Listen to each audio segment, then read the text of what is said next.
Hello, my Welsh friends and family. We have made it to the end of May. I can't even believe it. I feel like it was just my birthday 4 seconds ago on May 2nd. I was turning 28 and I was in Galena. And suddenly it's almost June, which you know what? Honestly, not complaining. Your girl needs a little bit of summer for the brain. Every time I open my window, every time I walk outside, I feel like a new version of myself, like a crawl out of my coffin, really over the cold weather kind of a person, okay? I just want to go for walks on the beach and go to rooftop bars and lay in the park on a blanket and read my book. That's all I'm asking for, okay? So I am not complaining that it's already June. But before we head into June, we have to talk about everything that was great and less so this May. So without further ado, let's talk about it.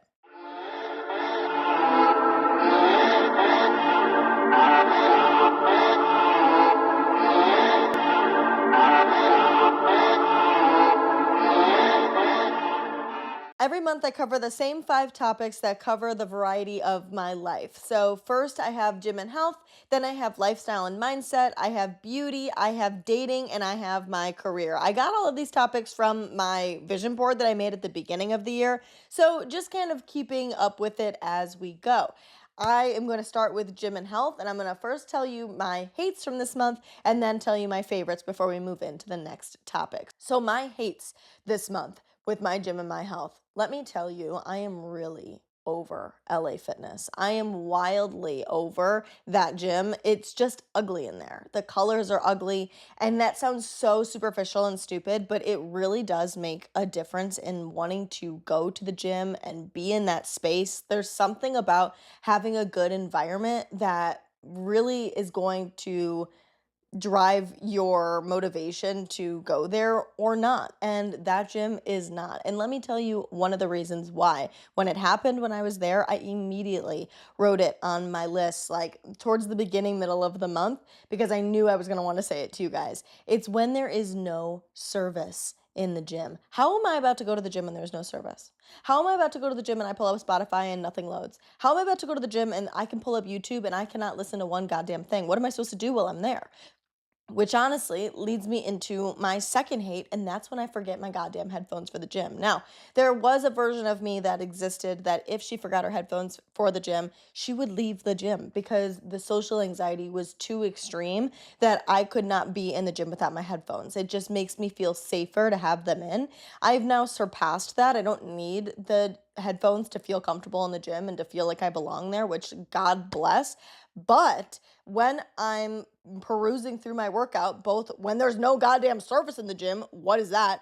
And when I don't have headphones, it just leaves the world open for thoughts, okay? And we don't love the thoughts, okay? And that's a thing in itself, we have to be able to get to a point, or at least I have to be able, that's my goal, to get to a point that I can be comfortable in silence in my own mind, that my brain isn't driving me nuts. But for whatever reason, my brain was just driving me nuts this month. The whole month. It was just one of those times, just one of those waves that my brain would not leave me alone. And both of those things were really not helping.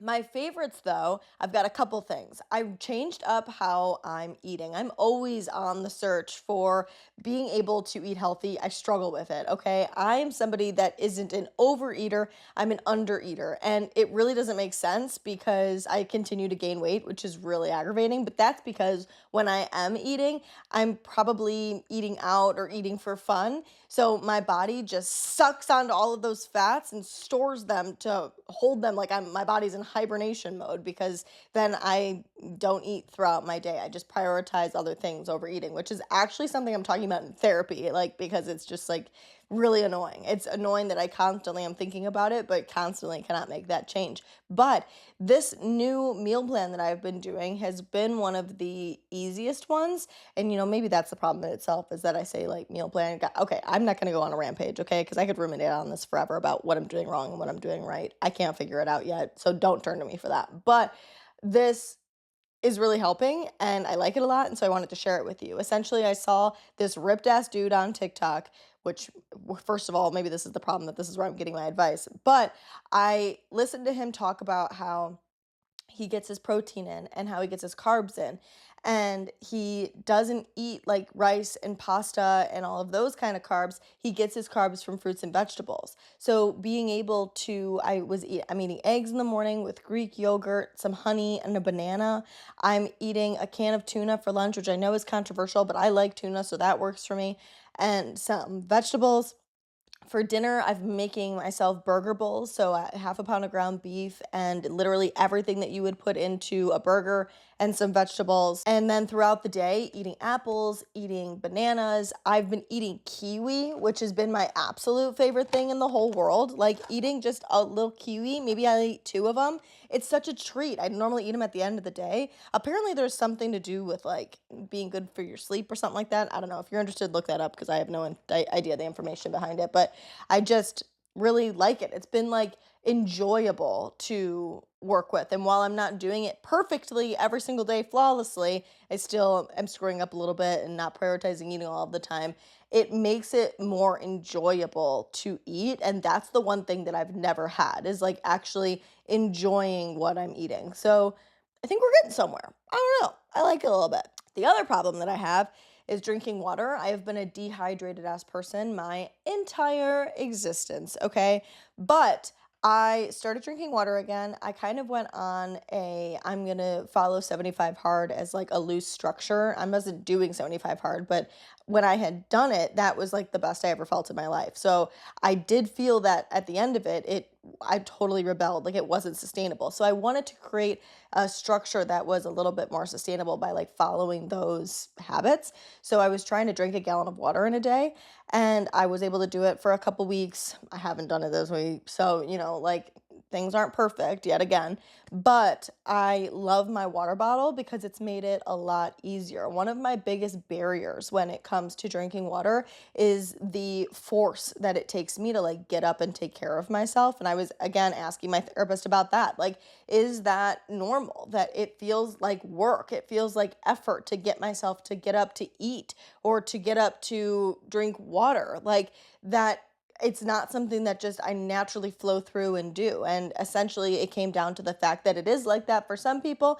and for some people, it's not. And I'm one of the people that it's not. So I have to just know myself and work with that. So I've loved my water bottle. It's helped me remove the barrier of being someone that like has the experience of it being hard work to get up and fill it.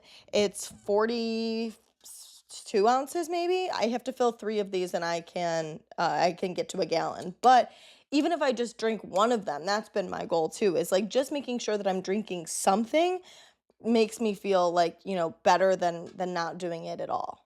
But I do think that the water bottle you choose makes a difference in how capable you're going to be with staying consistent in drinking water. Okay, let's move into beauty. This month, I had to go to the dermatologist. I have not been to the dermatologist since I lived in Tampa, which was February of 2025 was the last time that I went.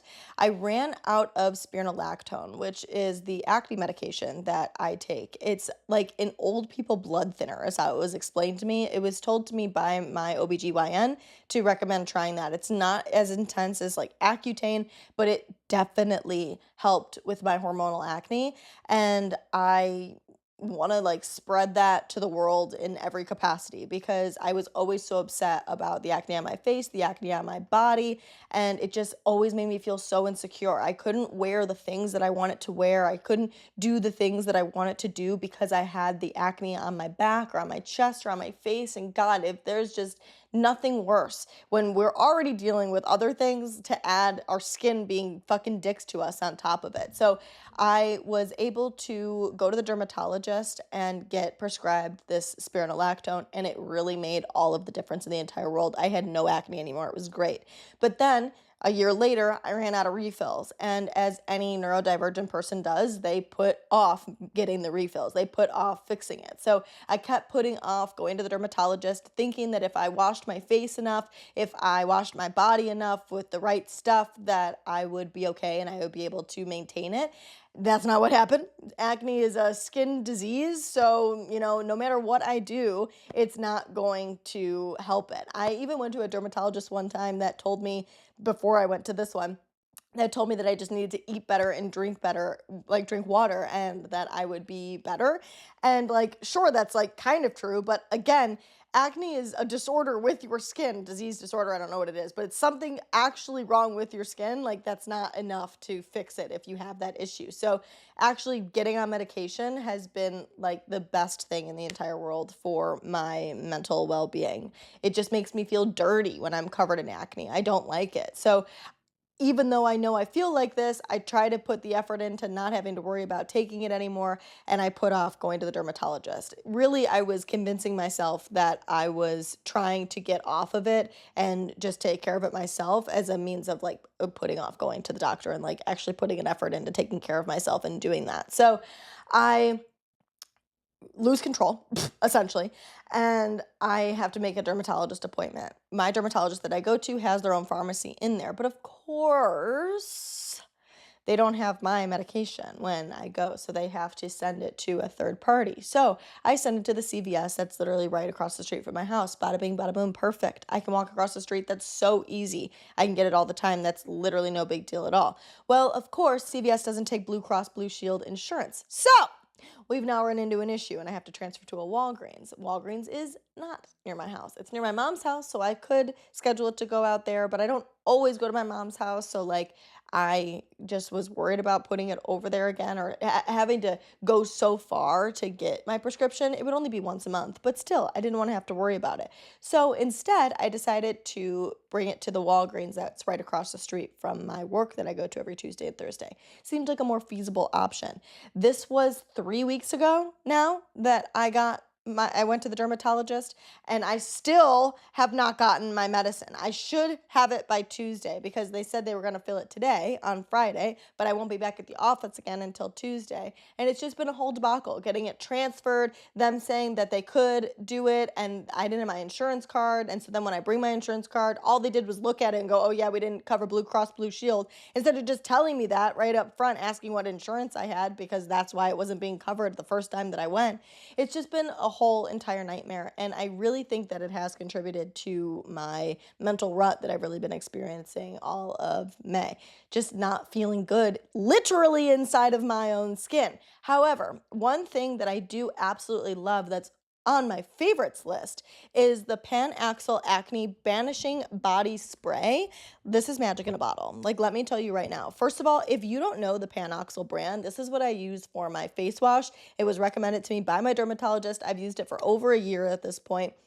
I love it. I have never used, and I've used a lot of acne washes or face washes for acne that have, yeah, I've never used one that works as well as this one. That's what I'm trying to say. Like, so, but the spray I saw at the store, it's literally for your body, and this does really motherfucking help. It is not perfect, probably because I'm not perfect at applying it all of the time, and obviously, like, the medicine really heals you from the inside, so, like, that's good, but oh my God, what is that metaphor? The medicine heals you from the inside, but the external stuff only does a little bit, but it doesn't fix it completely. Whoa, metaphors. Okay, whatever. So, anyways, if you have an issue with body acne and you are in between medicine or you're not on medicine yet or you're worried about doing that, definitely try this. I really like it. I think it really, really makes a difference. This brand in general, Panoxyl, I will stand by until the day I die. The Eyelash Glue Chronicles continues, guys, and let me tell you, I have the news we have all been waiting for since January. I have finally found an eyelash glue that works, okay? It's black. It lasts. My eyelashes are on there for weeks. It's literally impossible to get them to come off. It's waterproof. It's literally so incredible. So I don't even know how to pronounce it. It's like Gakui, I think. That's the name of it.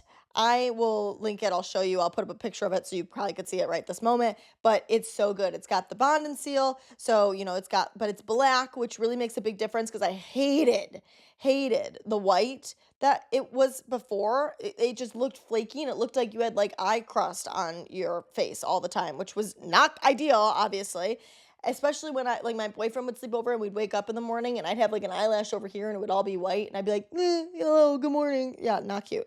So that sucked. And then this has the sealant as well with the nice, I like this little ball on top. If it doesn't have that mush ball on top, I don't love it so much because you can't like get up in the crevices. So absolutely finally found it. I will be using this until I hate it and I'll let you guys know if that ever happens. But for now, for the last month, it's been absolutely incredible. I've loved it. Let's get into lifestyle and mindset. So, I've had quite a few hates this month because, like I've said several times now, your girl has been in a little bit of a mental rut. So, that's my first hate. I hate mental ruts, okay? And the whole time that I'm experiencing it, I just keep saying to myself, this will pass. I know this is just a lull and I'm not going to stay here. Things are going to get better. But, the brain is a powerful thing, and it just really convinces you that all doom is upon you and things are not good and you're screwing everything up.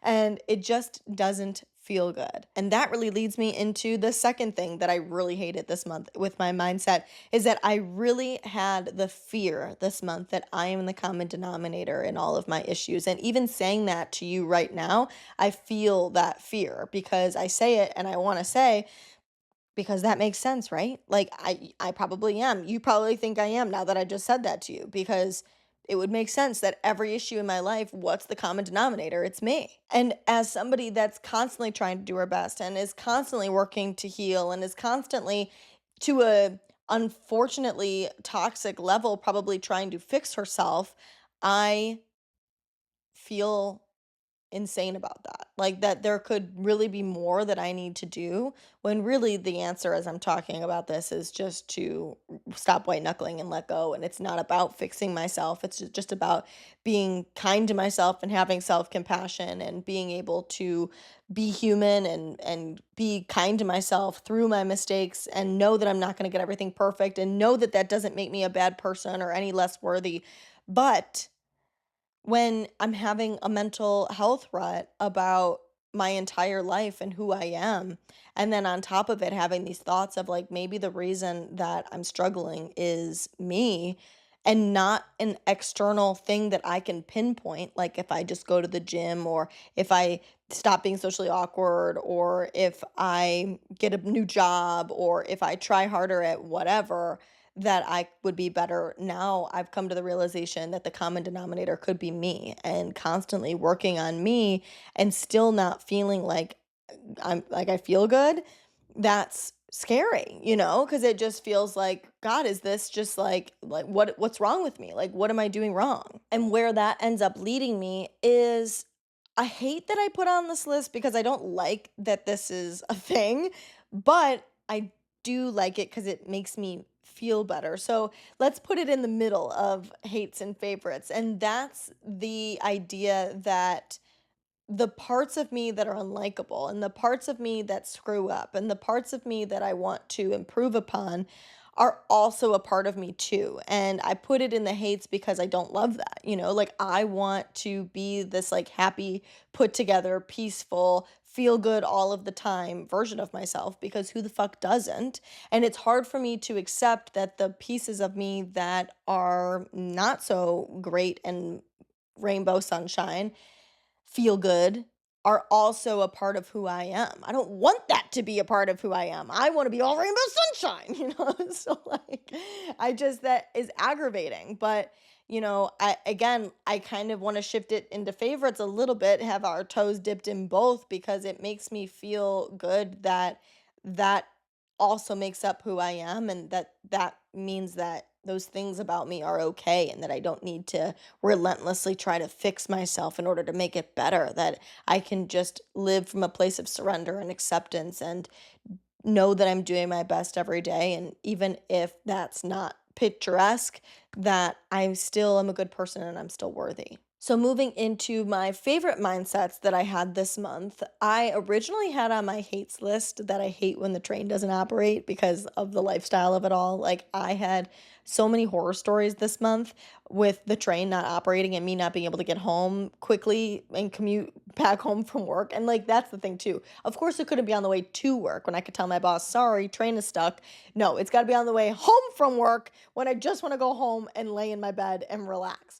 So I originally said I hated that because I mean, I do. I hate that. I hate when the train doesn't operate and I can't move how I want to. But I actually ended up moving it to my favorites because every time the train doesn't operate, it gives me the opportunity to practice my skill of responding and not reacting. And I get to notice how much growth I've experienced. That there was a version of me that would have been really impatient and really angry and would have been really frustrated and upset and frantic about how to get home and why this always happens to me, like slipping into a victim mindset for sure. And instead, I get to notice that I don't do those things anymore. That I get to just say, well, this is happening. I get extra time to read my book. I would be reading my book at home anyways, or watching TV at home anyways. So who cares if I'm sitting in the train station doing it? Or who cares if I have to take the bus home? It's a new experience. This is something cool. Now I know how to take the bus. This is pretty sweet. I've got a fun story to tell, a fun little adventure after work. Thank God I didn't have plans today. It happened on a day that I didn't have any plans. So what better day for something like this to happen? And it happens like my brain operates like that so naturally, and it's so exciting to see it. And the reason I also moved it into my favorites is because I love that it's such a low impact way to see that growth. Like something catastrophic doesn't have to happen or highly stressful or very dramatic in order for me to see that growth in myself. It's an opportunity for me to recognize my mental growth without there being like massive repercussions or things to linger and worry about over time. My other mindset favorite from this month was that I'm learning how to lean more into my feminine, I would say. I really am stuck in my masculine. I feel like I have had to protect myself from other people for so long that I just am very much in that masculine role. It feels safer. I even actually at one point heard myself say that I think it's weak to be in my feminine, and the rage that consumed me, that that would be my thought, that I could think it's weak to be feminine. Wow, that makes me so mad. And like that just makes me so sad that I could get to this point that that would be a genuine feeling that I have. So being able to practice leaning into that feminine more, and I think that I feel scared of it because it feels vulnerable and it feels like I could be taken advantage of and I could be hurt by doing that. But being brave enough to move through those feelings and lean into my feminine anyways has been kind of a really fun thing to experiment with this month. I did want to incorporate too into my lifestyle favorites the books that I've really been enjoying since a lot of us have really connected on reading this month and we have found that love together.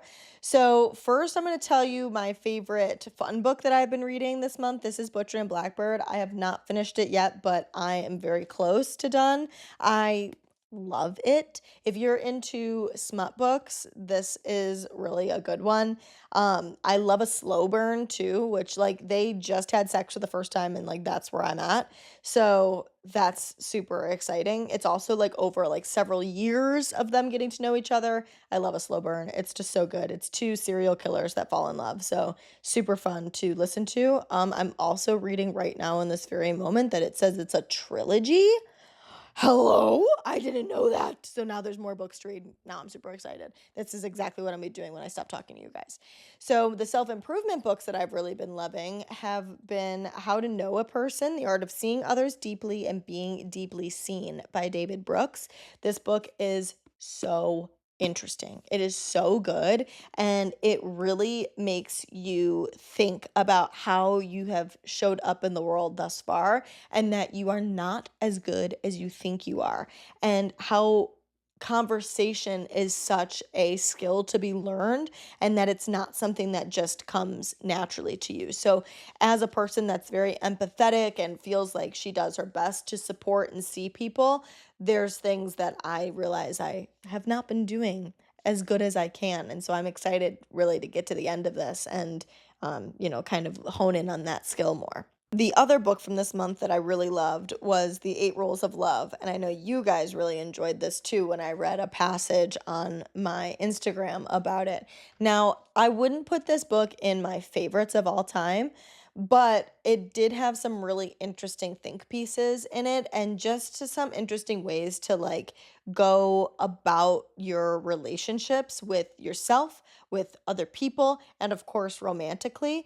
And by the end of the book, it really is about love in the world and being able to love without the need for reciprocation, that you could just spread love throughout life and throughout humanity in an effort to make the world a better place. And so I just think that it was a very eye opening, sweet, good book. Books are so much a part of my lifestyle. So, I think I'm going to have to include that regularly when we talk about this. Now, moving into dating, I want to tell you guys about my hates because my hates this month were intense. And granted, they could go hand in hand with the mental health rut. I mean, I'm sure they do. But two things happened this month that I absolutely fucking hated. And the one thing is I had this really intense, shockingly to me, fear of being hard to love. I have never had that fear in my life. When my ex ended our engagement and ditched me, abandoned me, discarded me out of the blue, one of the hurtful things, of the many hurtful things he said in order to get out of the relationship, was that I was hard to love. And when he said it to me, I laughed. Like I laughed in his face about it because I knew that it was just so ridiculous and so not true and so an excuse just to say something to hurt me. And I think it's really interesting now, a year and a half later, how it's coming up for me. And I think that I have experienced, a few friendships ending. I've experienced situations that I didn't show up maybe the way I would have liked, just making mistakes and not being perfect in front of new people. And I also think obviously, like my boyfriend and I haven't said that to each other yet. And so like I think all of this stuff kind of compiling at the same time has made it so that that thought is now creeping into my mind and wondering if it's true, kind of going back to the idea that I talked about earlier about being the common denominator in all of my issues and like why things aren't going well, that it must be my fault. And then it leads me to the thought of like, maybe I am hard to love, which obviously isn't a fun feeling. So I hate that. And a lot of the time, that is my second thing that I've hated this month is that I had two, like, full, like, I swear to God, like, full panic attacks about being abandoned, like that maybe my boyfriend doesn't really like me and that he is just gonna leave. And I don't do it to him. It's when we're not together that like I am alone and in my head and I just like have these full like I mean it truly like again like I'm not a panic attack kind of person, but like I don't know how else to describe it. Like it's like I can't breathe, like I'm crying and like I think that like he's never gonna talk to me ever again, and for no reason. Like nothing even happened. It was just like a random middle of the day on a Tuesday, and maybe I talked to him on the phone, and his energy was just like a little bit off, and I was convinced that he hated me. And then a couple days later, we'd go on a date, and I'd be like, "Hey, so I did this funny thing on Tuesday." That I had a full freak out that you were never gonna talk to me ever again. And he's like, "You're weird." And I'm like, "No, no, I don't know what's wrong with me." It's more sweet and he's kinder to me than that. But like, it's really aggravating. It's really fucking annoying that it happens and I hate it. But that kind of leads me into my favorite thing from dating is that I really have been enjoying that I genuinely get to learn to love someone. Like I genuinely get to learn to like them as a person instead of just riding this dopamine wave, which is what I've done every relationship is we get wrapped up in that excitement and we just go full blown I love you, we're going to be together forever, and you ride the dopamine wave until it runs out and now you realize that you don't even really like the person. Like you don't have things genuinely morally in common with them. You don't like how they speak to people. You don't like how they handle situations. You don't trust them to protect you or protect the two of you or handle things in the way that you would view as the right way to handle them. And don't like their work ethic or don't like how they handle finances or don't like how they take care of themselves. Like there's very basic things that when you ride the dopamine wave you overlook and then years down the road you're like, "Wait, I'm confused. I don't even really like you, let alone love you." So I've really loved that that hasn't been a thing and that I can genuinely decide if I love someone or not. It was really important to me to be the chooser in my next relationship because I always felt like I was being chosen. Like these guys would choose to be with me, and it felt so good to be chosen that I would just say, okay. And I would ride that wave and I would go with it, even if it wasn't somebody that I was really super into. It was just the idea of him choosing me made me love him. And I get to be the person that makes choices now, and I really like that. And one of the things that I do really like about him is the way that he makes me reassure myself. You know, he supports me and he's there for me when I have heavy feelings, but he doesn't fix it for me. He helps me come to realizations on my own and reassure myself. And it's really refreshing and it makes me feel stronger in who I am compared to leaning on him to make me stronger. Last but not least, we have career. And the thing that I hate the most about career, I think, rolls over month after month after month. And it's that looming feeling that I need to make a change, that I need to be doing more, and that I need to be doing better. And I just always feel like I am so trapped in the capitalism mindset that like you should be climbing up some ladder, you should always be making progress, I should be doing more, I should be on this progressive path, and I just don't love that. You know, I really hate feeling like there's always something that I could be doing better. That's obviously a good enough wound mindset issue that I have already. And so, of course, it comes up in my career as well. And when we're constantly being exposed to people that live these big, wonderful lives and they seem like they're not that much different from us, it's hard to understand why they can have that and why we can't and what we're doing wrong in order to get there. And it really leads you down this like rabbit hole. And I just hate that. But my favorite thing in my career this month is how many new friends we got this month. We've got thousands of new friends, and I can't even believe it. I am so excited, and they just seem to be trickling in more and more every day.